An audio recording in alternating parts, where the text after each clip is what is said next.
Police in Honolulu in the United States of Hawaii have insisted that the fatal shooting of the South African has nothing to do with his race. Here's Honolulu's Police Chief Susan Balliard. Officers administered first aid at the scene, and the suspect was treated and transported to the hospital in critical condition. He died of his injuries at the hospital. The 3 responding officers were taken to the hospital for multiple injuries. The first officer to arrive has multiple facial fractures, a concussion, and injuries to his arms and legs. He remains hospitalized. He has 23 years of service. The second officer suffered multiple injuries to the body, arms, and legs. The third officer had a concussion in addition to multiple abrasions to the body, arm, and legs. They required medical treatment and have since been released. So let's get the latest. We're joined now by our correspondent in the United States, Sherwin Bryce-Pease, who is in New York, our ambassador to Washington, D.C. in the United States, Nomaindiya Mfeketo. A very good evening to you, Ambassador. Sherwin, let's just first start with, we've just watched that video of what police say. Any more developments, any more information that we're gleaning around the circumstances? So the narrative still in the United States, SABC, dominated by the police version. What we are hearing from the police, and certainly how they are framing the release of the 2 body cam videos, one about 55 seconds long, the other 32 seconds long. It's late at night, so you don't have the benefit of daylight that could illuminate essentially what happened there. You see a police officer arriving to the frantic nature of the person that put in that 911 call. This was deemed a burglary by the dispatcher that sent those patrol cars to that residence. A clearly frenzied and frantic woman pointing out where Mr. Myeni was at the time. The policeman with his weapon drawn, you see him walk towards Mr. Myeni, tells him immediately to get onto the ground.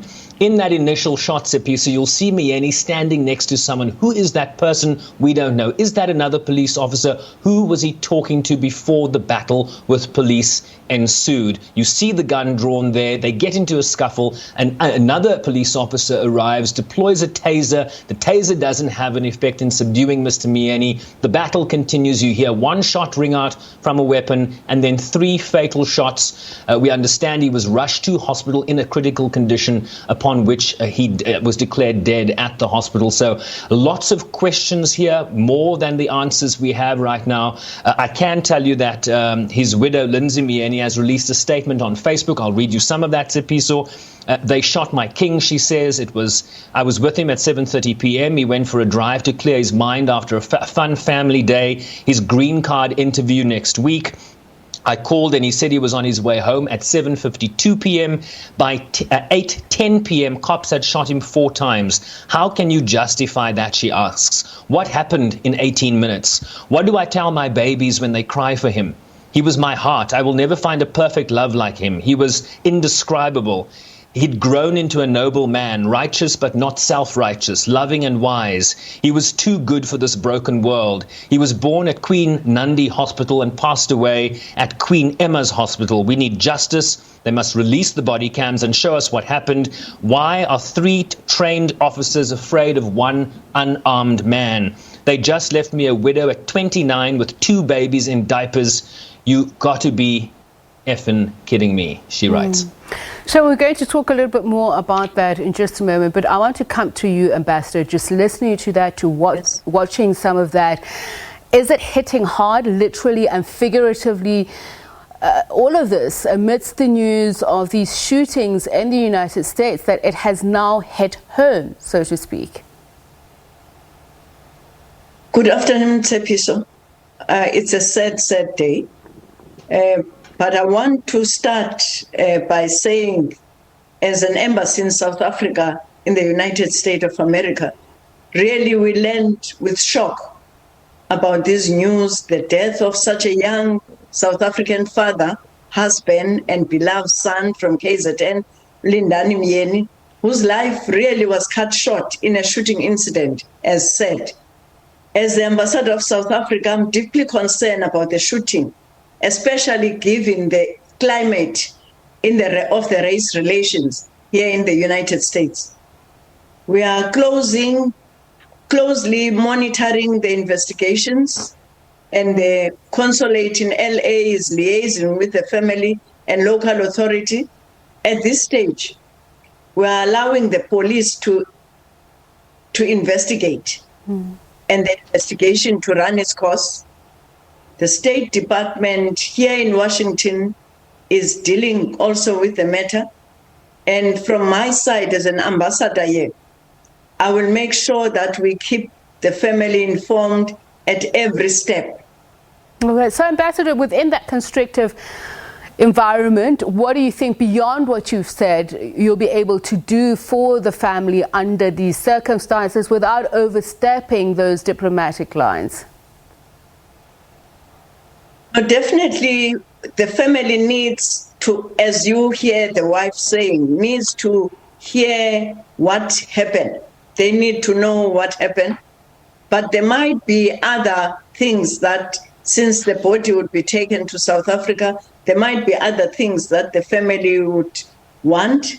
And as an embassy, we deal with those at a consular level. Sherwin, we were just speaking earlier on today and of course yesterday and a week before about the shootings in general. So they've also affected the nationals of many other countries who are not citizens of the United States. Has this raised questions around the hallways of the United Nations? Serious questions and calls for serious action as well? It certainly has. Police violence towards minority black and brown men in the United States has certainly raised attention at places like the Human Rights Council in Geneva, even at the United Nations in New York. The difficulty with the United Nations, Tshepiso, is they have to respect the sovereignty of member states. So there's this very difficult bridge to travel, if you will, the tightrope to walk in terms of the level of criticism that can be attributed to a government, to local authorities, given the United Nations Charter. So they're very limited to the extent to which they can criticize, but it certainly has been raised. I know the High Commissioner for Human Rights has released a number of statements about how this needs to be reformed. But you will well know, Tshepiso, that domestic efforts to reform policing in this country, there is an act currently that has passed the lower house, the House of Representatives, in George Floyd's name, that has not yet been taken up by the Senate because of that 50-50 split. You need 60 votes to be able to pass major legislation, and that filibuster, this term where senators can, from a minority party, can essentially block progress on legislation, is really at the heart of the problem in the United States. There is an intransigence in terms of the collaborative effort between both parties to really look at the Second Amendment, to look at gun violence in this country, whether in the hands of police or otherwise. But we are certainly having too many conversations that have guns at the center, are we not? All right. So, Ambassador, in line with that, Sherwin's mentioning of the Geneva Convention, but there's also what the United States itself has signed, an obligation towards the American Declaration of the Convention and other international human rights instruments. What pressure can you bring to bear as the South African government, as the Global South, and as a global community to say there must be action beyond all of these commitments that the United States has made, but these shootings are not abating? I think it's something towards 30,000 a year. Sherwin can talk a little bit more about the figures later, but what can you do? What is within your purview? Well, I think, country to country are supposed to be discussing these issues. As you heard, the United Nations also have some constraints, and definitely we also have some constraint. But, we sit here, we see the new administration in particular trying to deal with guns. We see the people of America beginning to be very strong and vocal about what is happening. These are some of the things that we cannot interfere in person, but the platform that we are in, we can talk about some of what they are dealing with already.